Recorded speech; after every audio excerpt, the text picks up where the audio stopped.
Speaker, can I thank my right honourable friend for his statement. The government appears resigned to the prospect of no deal. Yet one area in which they should not be resigned to the prospect of no deal is insecurity.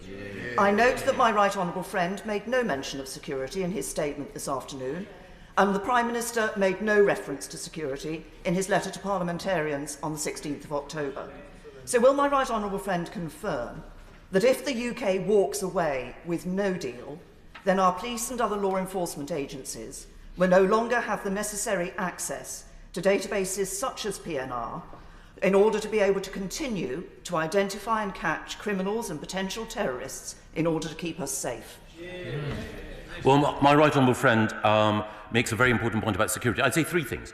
I think the first thing to say is that a significant progress has been made in respect of security cooperation, but it is the case that the EU are insisting that before we have access to systems like the Schengen Information System 2, that we have to accept the jurisdiction of the European Court of Justice. We cannot accept that. The second thing I would say is that there are many, many areas in which we can cooperate more effectively to safeguard our borders outside the European Union than we ever could inside, through a variety of methods and arrangements open to us, open to Border Force, and open to our security and intelligence services. We can intensify the security that we give to the British people. And the third thing I would say to the right honourable lady is that I agree with her.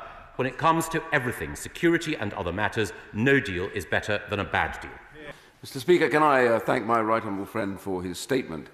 And I think he's right, because in the whole agreement it was clear that both sides needed to negotiate in good faith with a view to reaching an agreement. And it's quite clear throughout, as I could see it, that their refusal, for example, not to engage on services, financial services, which are 80% of our economy, but determined to get a deal that gives them the majority of theirs, which is trade in agri-products, is not good faith. Will he now explain to us exactly how he intends to go forward with regards to the problems in the withdrawal agreement that now will be outstanding even if we make no trade deal? Well, my right honourable friend makes two very important points.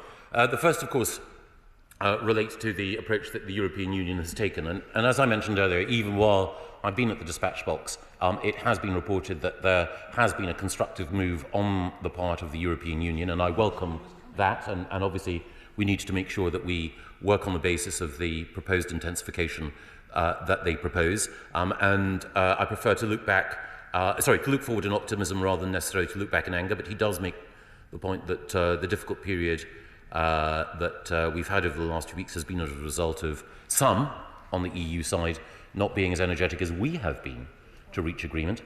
He also makes an important point about the withdrawal agreement and making sure that we iron out all the difficulties in it. That's part of my role in the Joint Committee, and I'm grateful to him and others for the advice they've offered as to how we should approach these difficult issues.